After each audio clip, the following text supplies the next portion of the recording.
Hi everyone, thank you for joining us tonight. We are here with WPL's Jazz Series, and tonight I have a wonderful interviewee, and that is the wonderful bassist Martin Pizzarelli. So thank you and welcome. Well, thanks for having me. This is really exciting. You and I have grown up in the same town together, and our paths have crossed in many different ways over the many, many years. So it's exciting to have you here. I have a description from others that have attributed to you that you are the keeper of the flame and keeping on the traditions of your father and your uncle, your great uncles. And the Pizzarellis are the first family of jazz in New Jersey. I've heard that. And that you're a hard-grooving bass player. That's even better. What is the first instrument you got interested in? Well, I took piano lessons as I was eight years old, but that didn't last too long because I couldn't combine the two hands, and I couldn't figure it out. So around high school, my brother had a rock band, and he didn't get along with his bass player too well. So he said, John taught me how to play these notes and shut up. Basically, that's how that happened. Should we call out who that bass player was from Saddle River, or no? No, he wasn't from Saddle River. He was from Park Ridge. But and then I joined the stage band in Don Bosco, and I had a bass, and I just started playing. That's electric bass, since you're making the... Yeah, oh, sorry. Yes. This is Right. Upright electric. Did you ever have aspirations of going into a rock and roll band? Well, yeah, my brother was writing original tunes, and I remember we had a big audition for some lady in New York City. We all went in, and we were all excited, thinking we were going to be rock stars, and that didn't pan out. But my dad always said that we played jazz to support our rock habit, because we were making more money playing jazz and Right. weddings and some bars. So when you learned piano, though, you learned how to read music, right? No. You did not? No. I That's didn't it. So learn. you were playing solely by ear? Yeah, that's the one thing I regret, really. I can read a little bit, but I'm not a good, Well, you have an incredible ear then. Well, I hope so. I better. At this stage, right? So did you also end up learning from your great uncles who were, let me mention, Pete and the Bobby. great Pete and Bobby Dominic? No, I didn't. I came later. Okay. I learned mostly from my dad and my brother. You know, my brother and I started, John worked at a place called Nobody's Inn in Mahwah. He was playing guitar by himself down by the bar, and it was like a beer and shot place, basically. And, I know Nobody's in. Yeah. And he was playing "Look at Me," and the guys at the bar, what the hell is going on over there? So John was a little scared, I think. So he said, "Why don't you come join me next week? You can sit between the bar and me and fend off any of the hecklers." So we just did that for years, and we just learned how to play. We played standards, and we learned a repertoire. Now, obviously, you grew up in a jazz household. Your father is a very famous Bucky Pizzarelli, with, it sounds like, a revolving door of incredible jazz musicians who are visiting on a regular basis. Sure, yeah. Let me drop some of those names. Benny Goodman apparently was a regular, and then he also took naps at your house. Yes, yeah. I'm sure John discussed that. Yes. Yeah. And then also Ray Brown. Didn't Ray Brown visit? Ray Brown visited, yes. Ray Brown, Les Paul, Joe Pass, Teddy Wilson. Zoot Sims? Zoot Sims. Slam Stewart. Slam Stewart, Milt Hinton.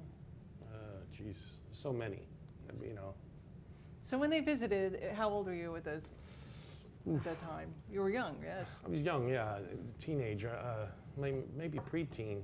When Slam Stewart, he stayed at the house because they were playing, my dad and Slam Stewart, who was a great bassist, they were playing at a place called Marty's, and Slam lived in Binghamton. So he stayed with all 2 weeks with us at the house.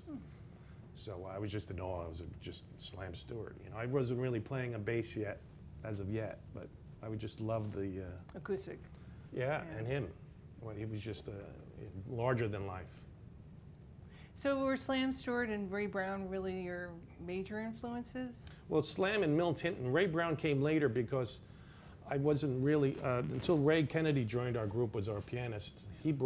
I never really listened to the Oscar Peterson back then because I was always listening to my dad's groups Right. You know, with John Bunch or I can't even think, and Milt Hinton. Right. That's where I'm coming from. Then when I heard Ray Brown and Oscar, I said, wow, this word, I've been missing this all these years.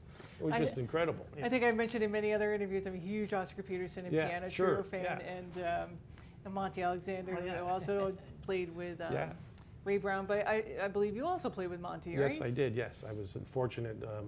Monty made a record with his wife, Katerina, and he called us up, me and Bucky, my dad, I call him Bucky sometimes, sorry. And no apologies. We went to the Tedesco Studios in Englewood, and we played tunes, and we recorded her album.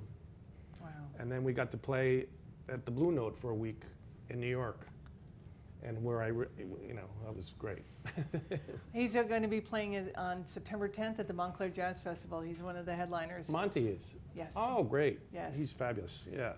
We had seen him, fortunately, at Gulliver's when that was back in the day when I was 17. Yeah, and that was the beginning of my love affair with Monty. Oh yeah, he's the greatest. We keep in contact a lot, and we have mutual friends. Tonio Pedisano, who was kind of Sinatra's valet, because Monty worked at the place in New York, Gillies. Yes, right. And Sinatra was responsible for Monty coming and playing at Gillies. Wow. And made his career. So. He's an incredible pianist. He's a great guy. Now I have other influence here. Bob Haggard, who I don't think you mentioned. Bob Haggard, yeah, great bassist. He wrote What's New. He was at the house too one time. And I used to work at Nobody's Inn. I was a bartender. And I don't think I ever met Bob Haggard. I didn't know what he looked like. So my brother and my father played a trick on me. They've sent a guy in, give me a beer, you know. I said, okay. And I said, who is this guy? And then my brother and my father walked in. They said, you got the bass upstairs? Because I used to keep my bass up in Nobody's Inn because we used to play there. So they brought the bass down, and the guy goes, anybody can play that thing. I said, oh, geez. And so he starts playing it. I'm like, who is that? He goes, that's Bob Haggard. So it was kind of fun. I already also have Major Holly. Major Holly, yeah. He was, anywhere we'd go play, my dad would play, would either be Major Holly on the bass, Slam, Milt, George DeVivier was another one. And then Bob Haggard, not as much, but those were the guys I always heard growing up. So when you started playing and developing your own style, was there parts of each of their styles that you decided to, like, I like this part, I like this part? Well, it was more about the style. That's my dad just said, play 2 and 4. Just play in 2 would be boom, boom, but then you walk boom, boom during, So that was the basic, the basis or the basic. The basic of the basic? Yeah. And it's not that I really listened to anybody. I didn't aspire, I wanted to play like Milt. I just knew what Milt did. You know what I mean? I don't know if it's hard to explain. That's almost an innate talent that you have to be able then to hear it and then produce it. I guess so, yeah. I mean, it's... Wow. I mean, I hear a lot of people, and they're fabulous. I couldn't do it. They play like Ray Brown, and the solos, and But sometimes I feel like some of their time is lost. That Ray always emphasized. You see some of the videos that Ray said. You have to establish your own sound. You gotta get rid of that amplifier and play, and it's incredible. If you ever get a chance to watch the Ray Brown videos, they're amazing. Now, when so you had your rock and roll, Nobody's In time frame.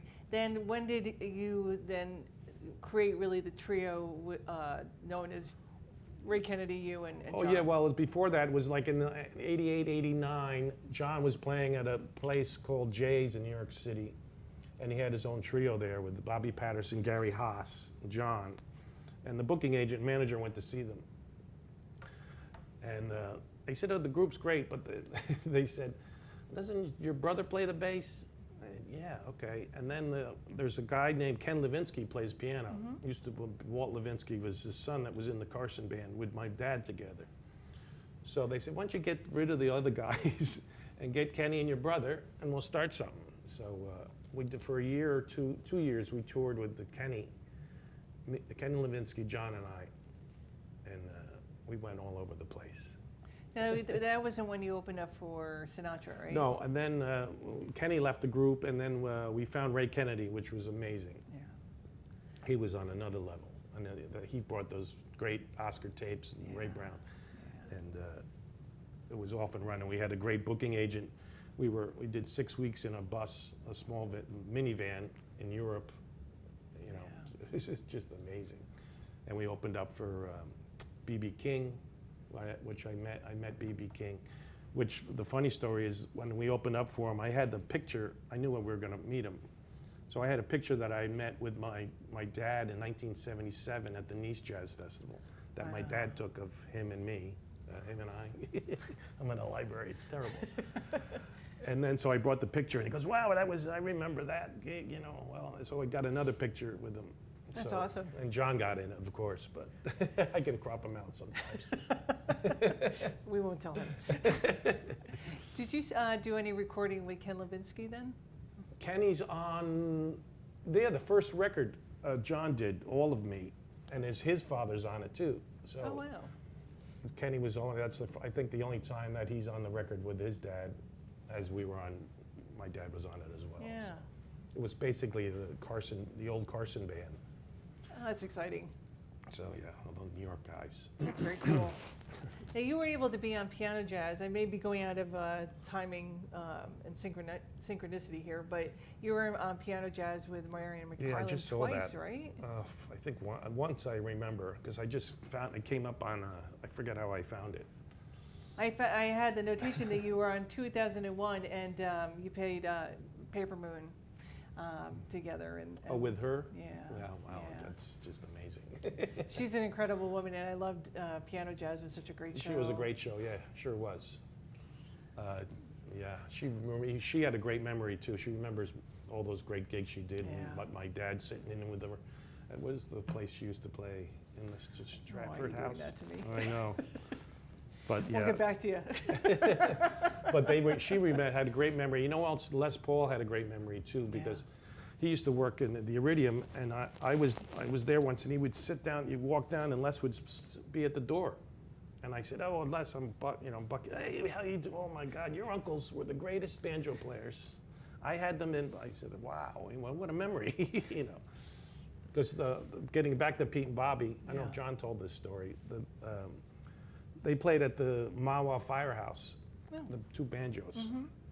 And Les was there, and he flipped out, had him at the studio record them the next day. So That's awesome. yeah. So Now, one of them also played mandolin, right?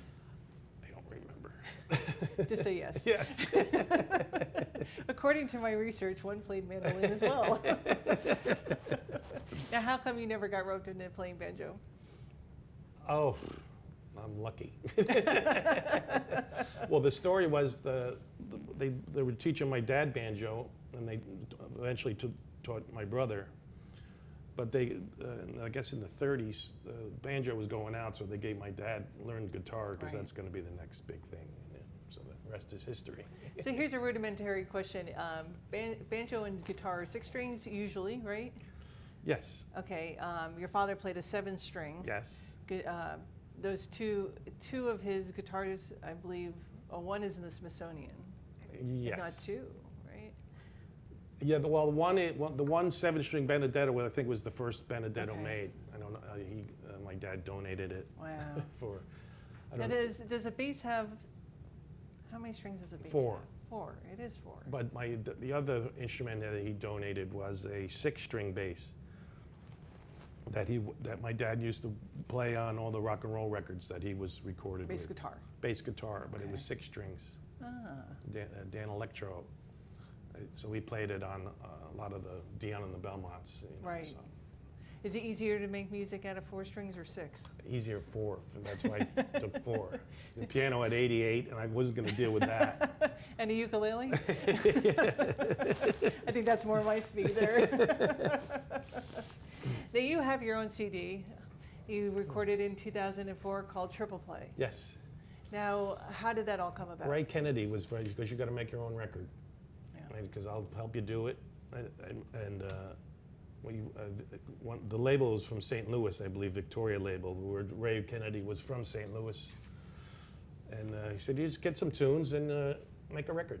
And so we did, and it's, I can't find it I don't know if we can get it anymore, but. Interlibrary loan to the library we can. Well, is that right? We'll work on that. It was Victoria, yes, yeah. And so, yeah, it's a special record, because it's the only one I think of me and with my dad without John. And Ray Kennedy, And yeah. Ray. Oh, yeah, Ray that's was the three great. of you, yeah. Some of Ray's arrangements. Now, let's talk about your trio with John, Ray Kennedy, and yourself. Sure. Sadly, we lost Ray Kennedy Yeah. way too early. He was much too young. But I was able to see you in San Francisco when you Oh, that's traveled. right, yeah. And you guys had a great alchemy together, just a wonderful, fantastic communication. It was amazing. It really was. We had to do, I was thinking about it because I knew I was going to hopefully talk about this, Yeah. but we did it was the gig in Paris at the Parker Meridian Hotel, and it was in the lobby. That was like one of the big jazz gigs to do there. I think we had to do 4 or 5 90-minute sets. That's a lot of material. That's a lot. And we would play, I think it was 4, and we wouldn't repeat one song. That's how much, and then we would learn Wow. learn arrangements. We learned, let's play Girl from Ipanema. And so we said, okay, well, we'll do it, change it here, and we came up with an arrangement, and 5 years later, we find ourselves in Brazil, and we played, they're going crazy with the jazz, and somebody yells out, Girl from Ipanema, play it. And we had it ready to go. It wasn't like, oh, let's just play it. We had an arrangement, and they went crazy. Well, you can't go to Brazil and not play anything by Jobim, Oh, right? that's true, right. I think that's a given. Yeah. Now, you played there earlier this year, and I believe you're going back, right? I'm going back. I haven't been there in a while, but I'm going in September with the great Larry Fuller on piano, and Ricardo Baldacci is a Brazilian guitarist that plays a 7-string jazz guitar. Oh, that's very interesting. Was he influenced by your father? My brother. That's very interesting.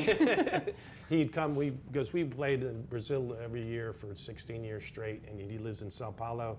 We'd play at a place called Bourbon Street, and he was a sort of a businessman. Mm-hmm. And when he heard the trio, he fell out, and I sort of quit his job some years later and just played guitar. And now he came to the house, and he wanted to learn rhythm from my dad, and he did. He's really good at it. And he made a record with my dad. Oh, wow. My dad, who's on the piano? Konrad Pachkutsky, I believe. And that's a great record. That's exciting. Yeah. Now, you also know Jobim, right? Or I know his grandson. We toured with him as well. wow.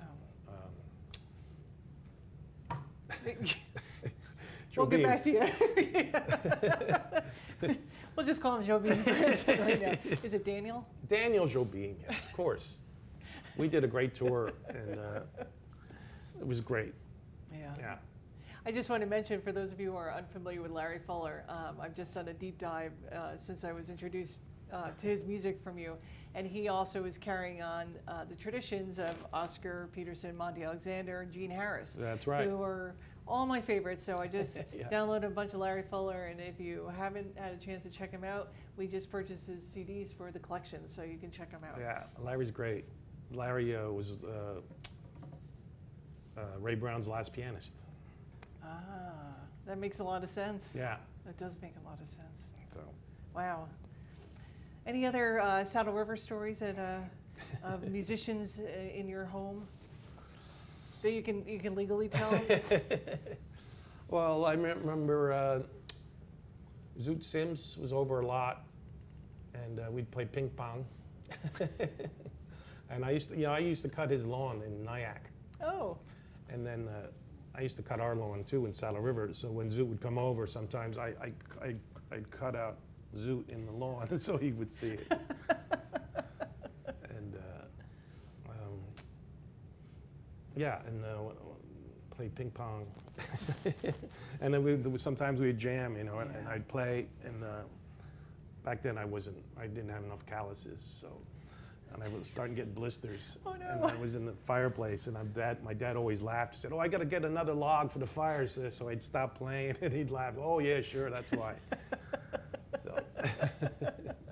I played a very bad saxophone in 6th grade, and Zoot Sims was my hero, and Oh, I did a geez. paper, My Hero, and nobody knew who I was Oh, talking no. about in school. So, but you also attended Wandell through 8th grade, and then you went to Don Bosco. Correct. And you performed in the various bands that were... Well, yeah, the stage band, like I said, that's Right. where I started playing the electric bass, and to be in the stage band, you had to also be in the marching band. So I didn't know. I couldn't play I couldn't do anything. I said, so I played the cymbals, marching in the marching band. And then they gave me an F horn, it was called. And one of my friends, Chris Rendena, wow, that's a good memory. He gave me the fingerings I had to play a solo on Slaughter on 10th Avenue. So, and I got it through it, You played a solo, Yeah. and you're not a horn player. No, I knew the fingerings and I heard it. But you have the embouchure to play it. Well, I guess I did. Have you ever wanted to pursue? No. That's impressive. Hey, don't disparage any of the cymbal players. They're heavy. Oh, I know. They're extremely, extremely heavy, and I think all of us going through marching band and the Yeah. percussion, that's where you started, and that was... Yeah, we marched in the St. Patrick's Day parade in the city, and the Pearl Rivers parade. And That's a long walk, right? Oh, I know, yeah. Now, in 2008, the Pizzarelli boys did a CD, which was Sunday at Pete's. Oh, yeah. I just saw that too. I don't know, it just keeps coming up. I have a little paragraph I'm going to read here. Sunday at Pete's is a guitarist jazz guitar album. Certainly, but is more than that. It also makes a case for some older repertoire that jazz has largely left behind, connecting those songs to the blues and jazz playing conventions that are more commonly heard. Pizzarelli and Sons, I love that name there, make a case that real jazz, the music taught from uncle to nephew or father to son, arcs across time and stylistic boundary. This unpretentious album is the path of such a rainbow. May it keep shining and leaping for years to come. Wow, that's nice. Isn't that great? Did John write that? He did not. This is a legitimate review. So That's a great record. I think Tony Tedesco's on that drums? I believe so, yeah. And I believe we have that in our collection as well. Oh, great. Yeah, that's a lot of my dad's favorite tunes that growing up that he played. And ones he also probably learned from Yeah. his uncles, yeah. Right, exactly. That's an exciting history to be able to capture that. Yeah. So, who are some of your favorite collaborators? We've talked about Ray Kennedy, and we've talked about those you've collaborated with, but who are some of the other favorites? Well, Larry and Ray. There hasn't been too many because Larry was with us for 10 years. Ray was with us for 10 years, so that's 20 years. Yeah. And Ken. And Kenny, right? Yeah, sure. Right. I mean, just more recently, I've just becoming a leader. Right. And also sideman, a guy like Mark Skanga is a guitarist. He's from the area in Oakland. He's from Ramsey. He's from Ramsey, that's right. Yeah. And He's actually performed here at the oh, library. he has. Yeah. Yeah, he's great. So he kind of does like a blues bossa nova, and beyond. Yeah. That's what he calls it. And he's been great to work with. My new trio, quartet, MP3, MP4, or Right. whatever you want to call it, with Hiana Park has been really special. She's great on piano, and Linus Versch is great. Has been great. That's the new trio. Yeah. It's funny because my dad, we joke, is Bucky and Slam, Benny and Zoot. Funny names, You can't find Right. them. Now I have Linus, Hiana, Carl with a K, Felix Lemurl is a great guitarist that I've used. Felix, and then there's David O'Rourke, because I don't know how he got in there. He's got two common names. But they've been great collaborators to work with. It's very international too, because Yeah, exactly. David is Irish, is he not? Yes. And Linus is Swiss. And Hyana is Korean. Felix is French. Wow. Yeah, you're a regular UN there. Yeah, and it's great that everybody brings a different sort of culture to the music itself. Well, I'm very happy to announce that on August 11th, Thursday night, we're doing a live concert with Martin and the MP4. So it is Carl, Hyuna, Linus, and Martin, and I'm really excited. So it's a in-person or live stream, and it's free, and that information is available. And there's another thing about that, there's 7 degrees of separation on all that. Because Linus, growing up in Switzerland, used to see my dad play as a kid over there with Jake Hanna and John Bunch. And he sort of remembers talking to my dad then. And I ran into him at my birthday party when I was 50, how old was I, 53? And then Linus was at the bar watching Gene Bertoncini play, who used to work at William Patterson College. And then Felix Lemerle, who played with us, there was a review of where he works at Grenouille, which is a famous French restaurant in New York. And the review, my sister opened the New Yorker one day, and she's reading the review, and the first thing goes, well, I'm sitting here waiting for my dessert, lovely dessert. I'm listening to a guitarist that would make Bucky Pizzarelli proud. So Mary's gone, this is right after he had passed. So Mary's going, who is this kid? I've looked at, do you know a guitarist in New York named Felix? And something, I think I do, and well, sure enough, we found him. So I said, well, learn these songs, and he knew them already. Yeah. He just graduated from Juilliard. I said, learn all these songs that we're gonna do in tribute to my dad. And when the COVID is done, we'll be ready to roll. Yeah. And he did, learned them, and we went to Elkhart and Cleveland, and we did a few things. And hopefully we're gonna record that. And then David O'Rourke, the other guitarist, he won a trip from Aer Lingus. He won a contest, and they said, well, you fly you to London, you can do anything. And he goes, instead of going to London, can I go to New York? As I always wanted. And they said, sure. And there was a Irish guitarist named Louis Stewart that worked with my dad, with Benny, in Europe. So Louis said, when you go to New York, look up Bucky Pizzarelli, Tony Mottola. Those guys will set you straight. And David O'Rourke tells amazing stories how gracious my dad was, and so we're all connected somehow. So. Yeah, that's amazing. It really is. Now, Linus's father is a bass player. Yeah. And he also used to play with his dad, so. Right, that's wow. Another thing, yeah. Exactly. That's incredible. I feel very honored that you guys are going to be performing here. Oh, it's be great. And Hyana's fabulous too. She just posted, she was playing at the Pierre Hotel the other day, which my dad played there for 7 years. For 7 years, 5 nights a week. And there's still the album that he made called Live from not live, but the Cafe Pierre Trio. So I said, Jesus, it never ends. So having so many musicians in one family, I guess you were gigging a lot too when your dad was playing, so was there opportunities for you to go see your dad perform? More when we were kids, yeah. Since from 90 on, unless he was with us on the stage with us, he was busier too, man. He was going to Japan at, I don't know how he did it at 80 years old, It was amazing. I mean, he played right up till he was 89. Right, yeah. I read somewhere that you had toured, had 200 tour dates in the year. Does that sound right? That's probably right. Yeah, we had a great booking agent, Ben Morgan. So you say that as a good thing. It sounds like a really exhausting tour schedule, though. Nah, I didn't mind it. See the world, right? Like the Navy. Like my dad would say, what are you going to do, stay home and watch Judge Judy? That's a good point. Yeah, we were everywhere. And those days are sort of gone, because you could do a week in Seattle, sometimes a week and a half. And you can do a week in St. Louis. Right. Those gigs don't exist anymore, And clubs aren't flying guys out like they used to. So that's a shame. And like some of the jazz festivals, we used to do the Perugia Jazz Festival my dad did for years. And like the tobacco companies and the liquor companies all backed out.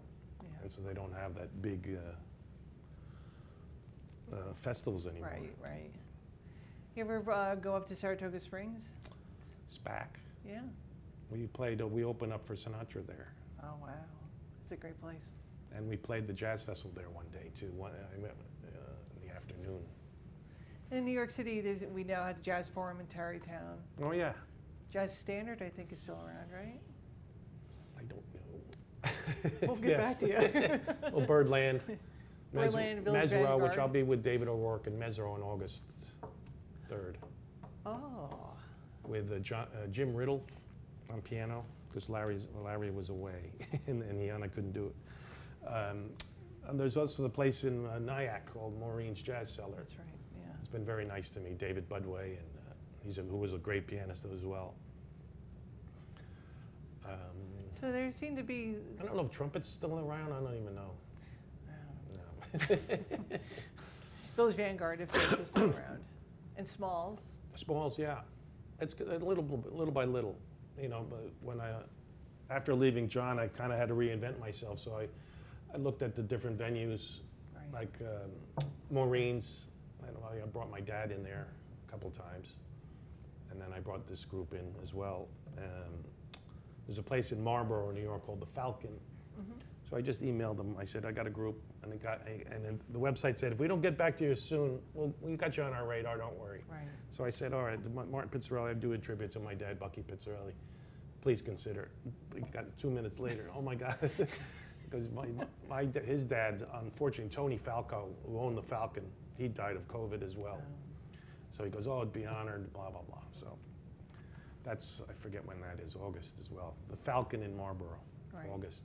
And you have your it's Deer a Head. Sunday. The Deer Head Inn, August I 5th. should become your publicist. The Deer Head Inn, that's with a guitar player that's with Hiana Park, Linus Wersch, Carl Latham, myself, and Walt Biminger is a great guitar player that used to play down there with my dad a lot. He's from that area. So that's going to be a fun night. Speaking of Carl, I've been very fortunate to have interviewed him last year, and then also he performed here with Lawrence Hobgood and James Robbins last month. One of the things I've noticed is you generally don't play with a drummer, traditionally up until more Right. recently. So when I had the great, I don't want to sound like such a name dropper, but when I was able to interview Christian McBride, Yeah. we were talking about the relationship in the rhythm section, between a bassist and a drummer especially, and that tacit communication that you have as a rhythm section. So can you talk a little bit about playing with Carl and then what it's like not to have a drummer?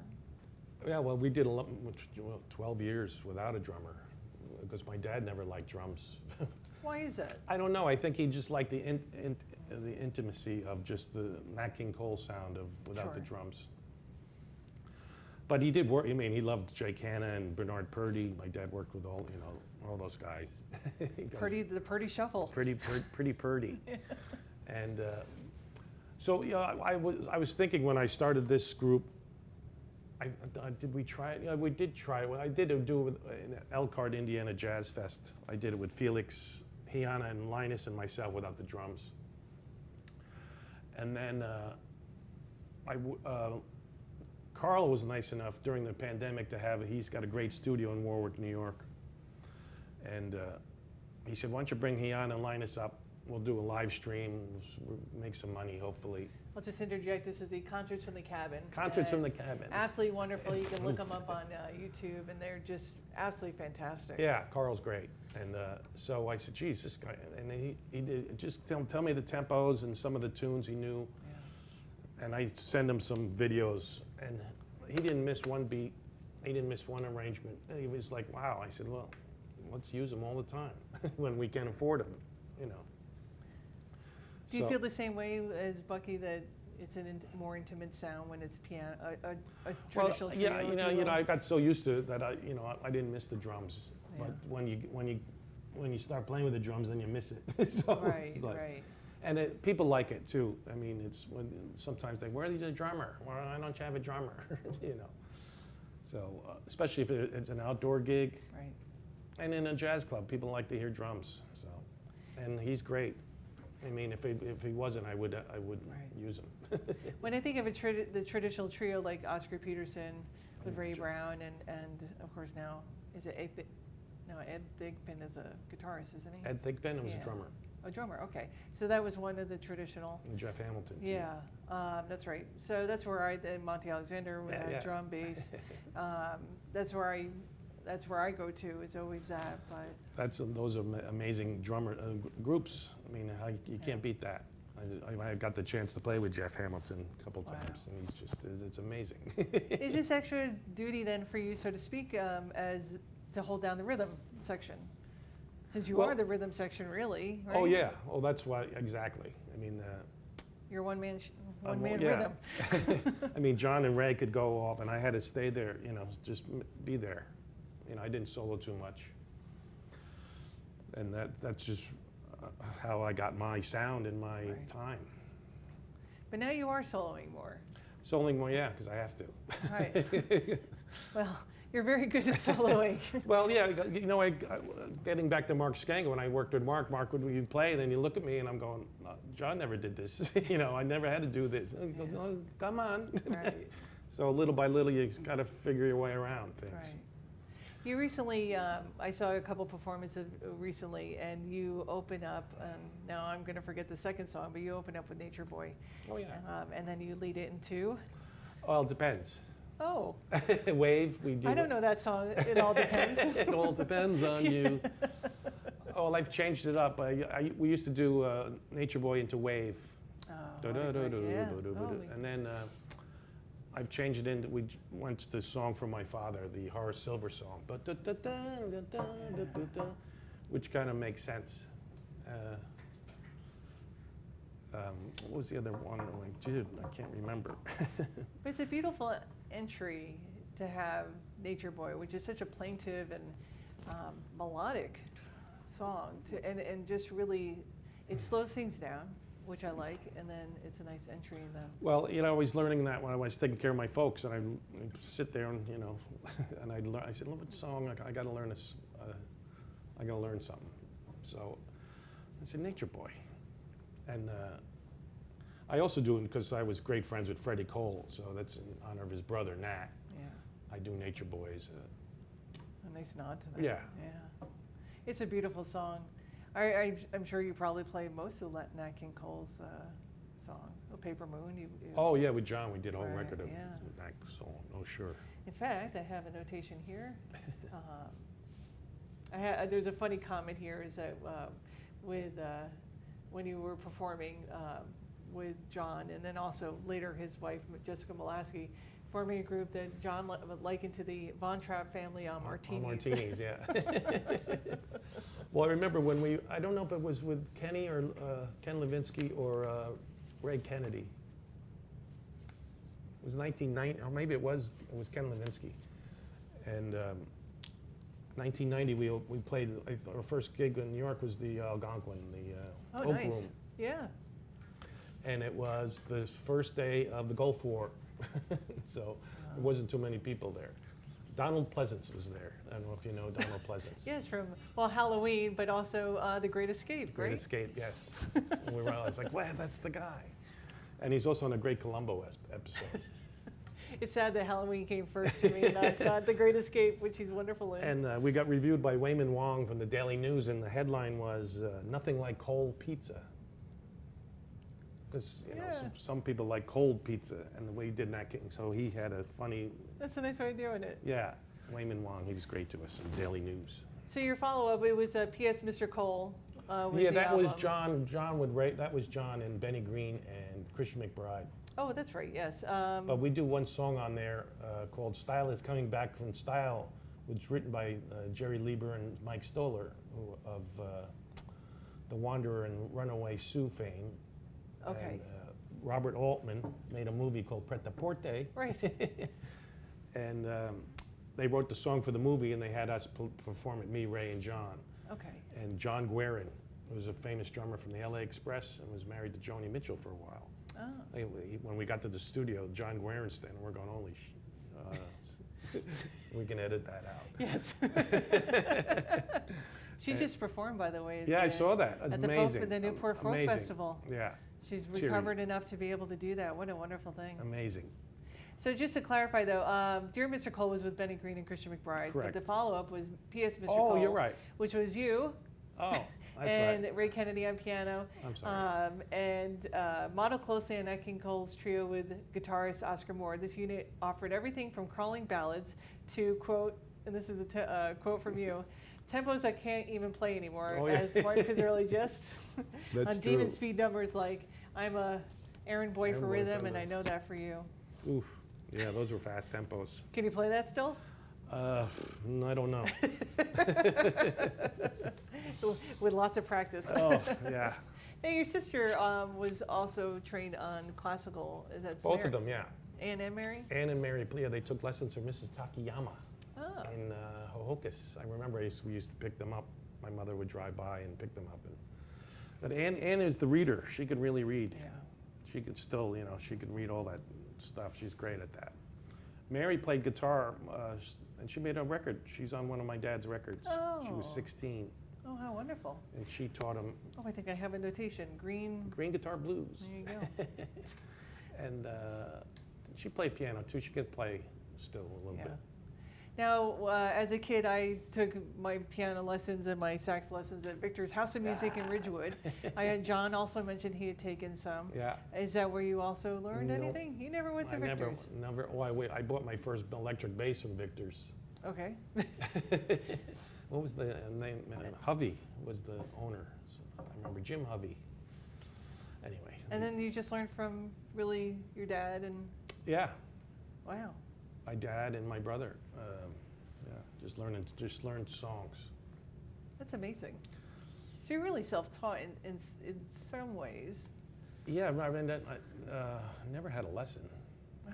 So I mean, because thrown into everybody the looked fire. at me. I know Chuck Berghofer was in the Sinatra band, and he go, "Man, what are you doing?" I said, "I don't know." He goes, "Well, you got to play. You got to move your pinky down this way." And I said, I tried it, and I said, "No, I got to do it my way." For the Sinatra, I got to do it my way. Right. So So you have your own style. yeah, I guess so. Style's coming back in style. We're all connecting the dots here. Are there any musicians you'd still like to play with? There's a lot of these up and coming. I'm going to encourage you to look at Yeah, this that- Kaylin Cardello, yeah. who performed here in May, and I'm really content with the people I'm playing with, and Yeah. because I played with I've played with Monty, I played with Jeff Hamilton, played with Russell Malone. I mean, I'd love to play with Russell Moore. And I saw him last year before yeah, the well, William Patterson. he's great. He's just the wonderful man and a great musician. Now, is there any advice you would give to any of the upcoming bassists? Put your pinky down. Right. Yeah, I mean, well, there's so much on this thing, the YouTube. Right. The kids are way ahead of everybody already anyway. We used to listen to the record, you have to, take the needle off and then rewind, Now they can just, the music comes right up, they can get it transcribed, and kids they can read, they're smarter than I was in learning how to read. So basically kind of explore as much as you can and absorb as much as you can? Yeah, and learn. It's just the music business. I don't know where it's headed. It's just. I would learn all styles of music because you never know when it's needed. Right. If you play with Monty Alexander and you're playing Italian songs because that's his wife sang a lot of the Italian songs and some French songs. Jamaican. A lot of The Jamaican too, right? right. Exactly. So you got to know. You got to know all that. Yeah. You got to know how to play. Well, this is an Italian, whatever they call them. It's in two. You got to know how to play in two. You can't be Right. fussing around.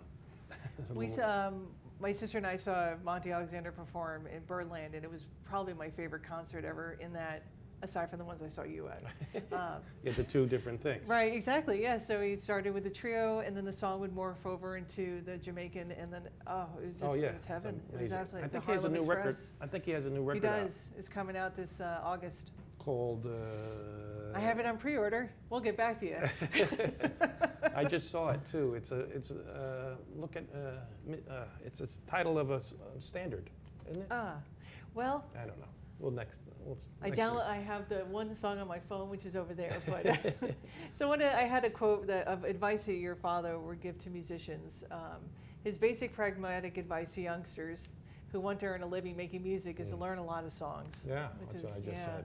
You've got to know the American songbook, songs like Night and Day, Tea for Two. If you don't know those songs, you can't work. As for setting the bar for himself, he said, I just try to play the right chords. If you don't do that, you're out. Well, Now that's right. a very humble, extremely humble way to phrase it, especially with his great skill and talent. Yeah, well, and the other part is be early. Which you were today, so. Oh, we used to go to the airport 2 hours early back when it wasn't fashionable. Right, when you didn't yes, have yeah, to be. yeah. Because you never know what's going to happen. Right. We're driving in New York.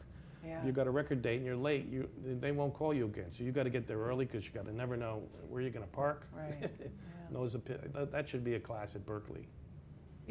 Being early and Being early and yeah. what to be prepared for. Where you're going to park, you got to plan all that out. What are you going to, where are you going to eat, or are you going to eat? Yeah, the logistics of it. You're right. There might be who knows? There might be a.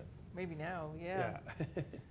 So we had mentioned about your recent gigs being some of them are tributes to Bucky. Yeah.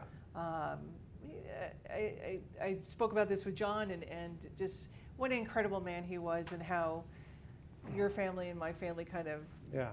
crossed paths over many, many years and many different times. And Amazing. he made a huge mark on our family, and just always, anytime I saw him, always very welcoming, always very generous, just wanting to put a smile on everyone's face. Oh yeah, sure. And just a true loss. I was very saddened to hear, and then a week after you lost your mother as well. So I'm sure you have some fun Bucky stories to share. While you're thinking about that, I just want to toss out some fun facts about Bucky that I just find extremely interesting. That he was inducted into the New Jersey Hall of Fame in 2011. Yep. In 2016, he became one of the very first musicians in New Jersey to have two of his guitars, along with the recorded history of his lifetime in music, inducted into the Smithsonian Institute in Washington, D.C. And then he was inducted into the Passaic County Hall of Fame 5 years ago this week, on the 25th of July 2017. And then also had many talents as a painter as well. He's a great painter. Well, Patterson Falls especially. Yeah. And he taught at William Patterson. Yes, yeah. This is how my interview program started. It was really focused on those who were associated with William Patterson. Oh, I see. Oh, great. And it's and as you said, Gene Bertoncini. Gene Bertoncini, Rufus Reed too, I believe, was teacher there. Yes, great bassist. Another great bassist. Yeah. Well, the Bucky stories are, I don't know. I mean, personal ones. I mean, I don't have. Whatever you'd like to share. Well, there was one time we were in the car, and I forget. Oh, I was going to pay a speeding ticket, up Pleasant Avenue. Yes. So in Upper Saddle River. So I'm driving where we got to go. I said I was going to go pay in court the ticket. So I'm going up Pleasant Avenue, and behind me, cops again. And we laughed so hard after this. And then the cop goes, well, what are you doing? You're going so fast. He goes, I got to go pay a speeding ticket. He goes, well, here's another one. My dad laughed so hard. Because this is the only guy I know that can get a speeding ticket going to pay a speeding ticket. Oh, it was too funny. And then the one time we were, Jonathan Schwartz used to be on WNEW. Yeah. We used to have a Christmas show. And there would be 9,000 people there, and Jonathan Schwartz always wanted us to be there. You got to play, come on. So we'd get there at whatever time it started, 11 o'clock. And then Schwartz would start talking. Oh, let's go. And then now Jay Lenhart's going to play. I'll play something, Jay. Like now it's like 12:30, 1 o'clock, and Bucky, my dad's going, Marty, let's get out of here.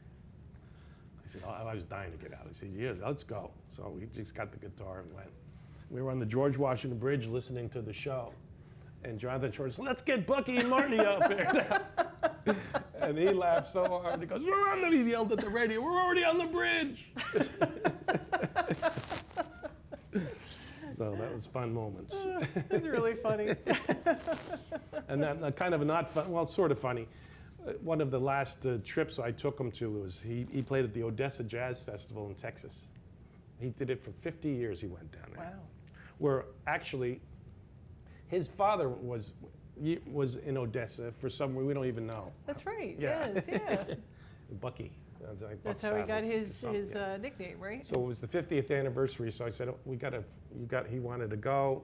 His health was men's. He goes, okay, I'll take you down. I said, well, we have to have first class seats and blah, blah, blah. Oh, sure, whatever you want. Okay, great. So we're at the pool and he's going, I want to get in the sauna. I said, Dad, you're going to get in it. You're never going to get out of it. Oh, I'll get out of it. I'll get out of it. I said, you're not going to get out of it.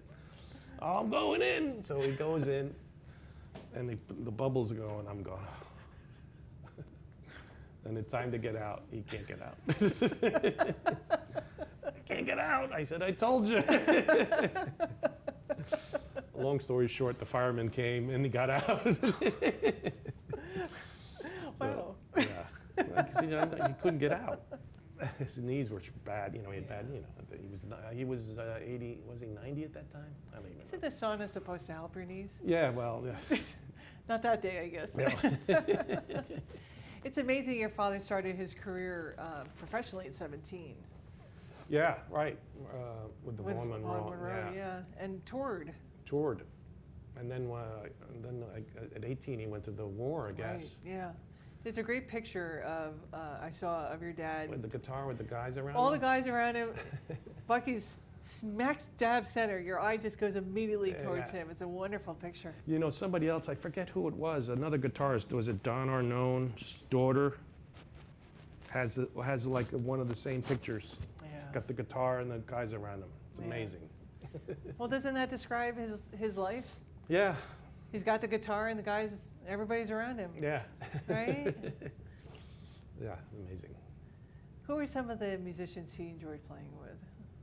Oh, he loved all those, Milt Hinton, like I said, John Bunch, some of the younger guys, Warren Vichet, Ken Poplowski, a lot of other guitarists too. Of course, I can't think of them now. Right, yeah. Mundell Lowe, George Barnes, they had a great duo in the 70s. And some recordings as well. Oh yeah, sure. And he calls him the king. George was the king. I used to play him. Alexa would be in the, Alexa, play Bucky Pizzarelli. And I forget what songs came up, but it's interesting that you're going to be interviewing Alexis Cole. I am. And that record came up more than any of the ones when you asked for Bucky Pizzarelli music. Oh, how wonderful. And we listened. He goes, who is that playing? I said, that's you playing. He goes, that's not me. He goes, that singer's great. I said, that's Alexis Cole. Oh, yeah, she's good. She's good. I believe it's September 8th. I'm going to be interviewing her. Yeah. She's my next. She's great. She is a graduate of the jazz program at William Patterson. Oh, she is? Yes. She was also a cadet, wasn't she, in West Point? Yes. Yeah. But that's a great record.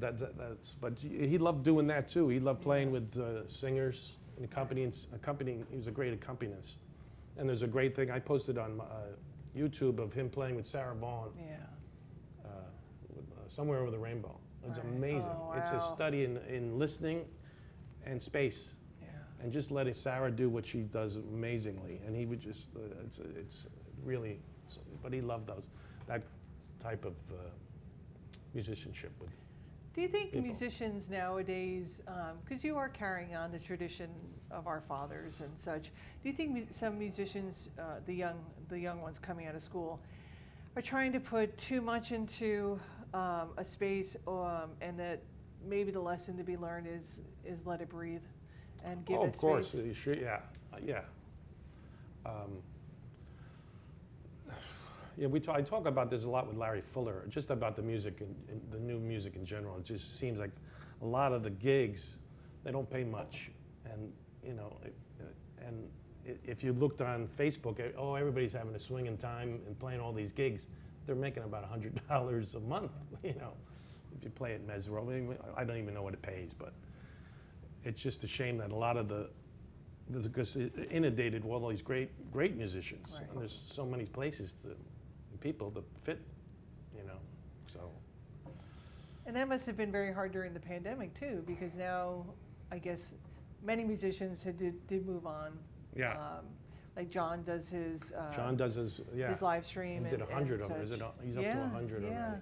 And I did a little bit with Carl Latham at the concerts in the cabin. Yeah. A lot of people. And there's this great piano Emmett Cohen. Yes. He's all over the place. I mean, he had that. I guess it's from his apartment. Yeah, it's a walk-up, no less. It's like a third-floor Is that walk-up. right? Yeah, and it's tiny. I just saw an article about Oh, that. you did? Yeah, it's crazy, and it's continuing on, and all that is He's got everybody. in this everybody. tiny one-bedroom walk-up. But he's got everybody Yeah. that's anybody. I don't think John's the only person that hasn't been on there yet. Not yet. Yeah. Now I believe he won the American piano competition. Oh, he did?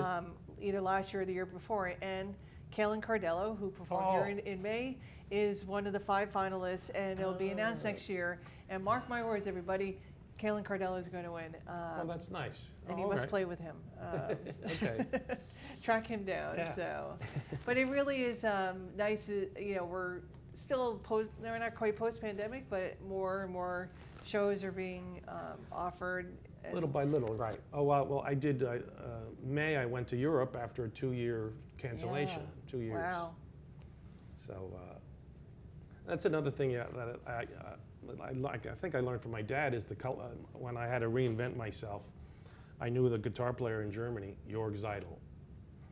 And I said, geez, let me text him. I said, hey, you want to do something? He said, I'll come over with Larry Fuller. Yeah. And he's a great guitar player, and he's a big fan of John and Larry and me. He goes, oh man, I'd love to do it. Let me see what I can put together. So that's how that started, and I did it 3 years now, 4 years now with Linus. And then you just got to focus on building something. Right. Right. So, But to be building and then have to stop because of the pandemic. oh yeah, that was, yeah. And now, yeah, it's amazing. I think, and they're saying too, there's so many wonderful musicians out there that everyone's trying to get caught up. Yeah, So- oh sure. Is there any, do you prefer playing Brazilian or samba? Is that something that speaks to you that you wish you did more of, like with Mark Skanga, or do you like the standards, or you do it all? I love the standards, and I love the bossa nova samba. I mean, we did the show with Daniel Jobim, Elio Alves, and the Duca de Fonseca, and myself at the Carlisle. 2 weeks. It was the greatest 2 weeks of my life. When was that? Oof. We'll get back to you. Yeah. 6 years ago? 6 or 7 maybe? Oh, Jesus, 7 already? Yeah, maybe 7 years ago. That's for Bemelman's Bar. Yeah, yeah, yeah. Right? That's Were you in Bemelman's Bar? Oh, or I were was you there a lot. Now, there's some stories Yeah, I'd like to hear. We'll talk get back to privately. you. Yeah, the Oh, yeah. Carlisle's a great place. Oh, I used to sing there. I have a few too many. And Dave Budway was the piano player, and it owns Maureen's. Mm-hmm. And one night I was there, and give me the mic, and I start singing. I forget what I was singing. Fly Me to the Moon or something. And I look in the corner, and there's Keith Hernandez, the ex-Met. I'm a Met nut. And I'm going, Keith, and I start over the mic naming all the 86 Mets. And Keith is going, no, stop doing that. So I went over to him later. I said, I'm sorry. I said, I'm a big fan. Oh, he goes, no. He goes, is that your bass? I said, no, it's not my bass, because I was playing the bass too, sitting in. And he goes, how do you do that? It's not your bass. I said, well, if you use somebody else's bat, don't you? He goes, that's a good point. Oh. So So what is the difference then between playing your bass that you're very comfortable with and someone Well, else's? but wait, I mean, when I started with Ray, I had a K bass, and the action is where the strings to the board were far apart. What is a K bass? It's a K. It's a brand. Oh, K, I see. Okay, thank you. K-A-Y. Plywood, and it was. I got it from Jerry Bruno. And the action was big, so it's hard to play. But I just knew how to. I played it. I didn't know anything better. Yeah. So that's the difference in basses. Is how far the strings are from the Yeah, frets. the action they Yeah, call it. Yeah. So and then the other thing it's tough for me to play would be gut strings. So instead, I play steel strings. Gut strings are a whole new. I can't. Now, what about are there nylon strings for a bass? Yeah, I think there is. Yes. We'll And get you- back to you. We can edit that out. Yes, but you prefer steel. Steel, yeah, the labella steel.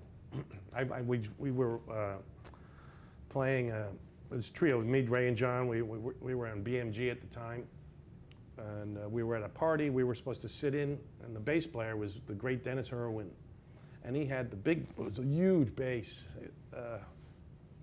and he had gut strings, and they said, "Okay, you come up," and Dennis went, "Good luck. I don't know if you."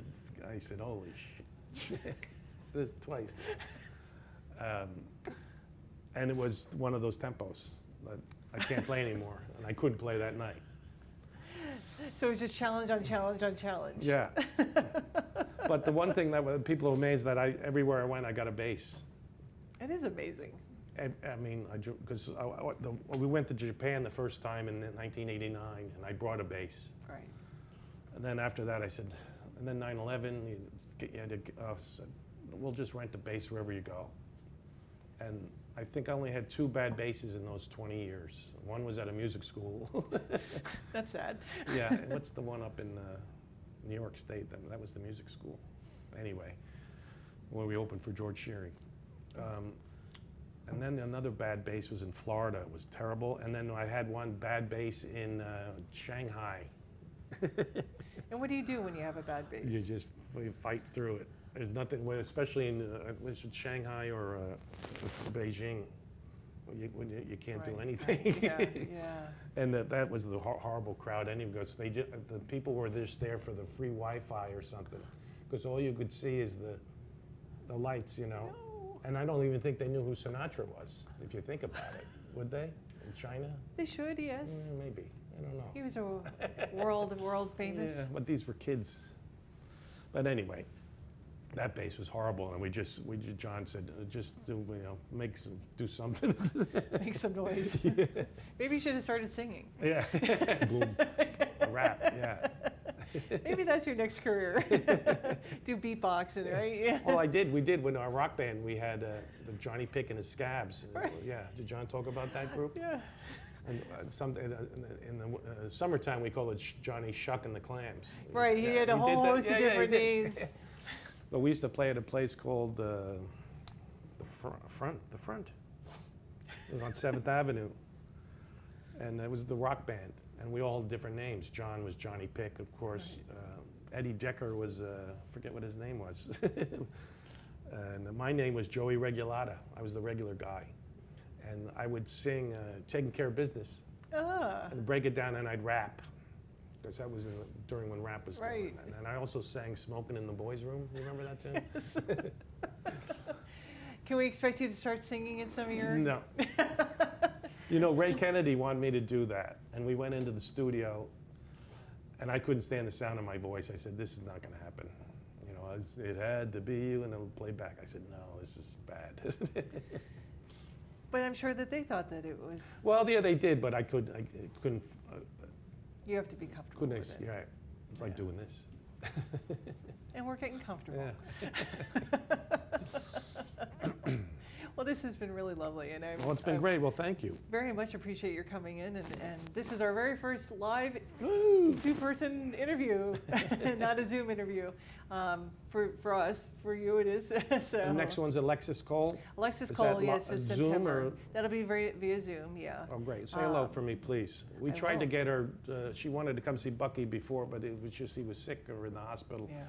she tried so hard to get down to see him. But I saw her last week, actually. I You was did? invited at William Patterson. They had the summer jazz series. oh, okay. And I did get a chance to see her and finally meet her in person. Yeah, very And, nice. Great. yeah. Great singer. Great. I'll let her know that you're performing here on the Okay, 11th. So great. maybe she can come and you can see her in person there as well. Great. Well, thanks for taking the time, and this has been really fun. So thank you, Martin. Thank you. And we'll be there August 11th. 11th. Have a good night, everybody.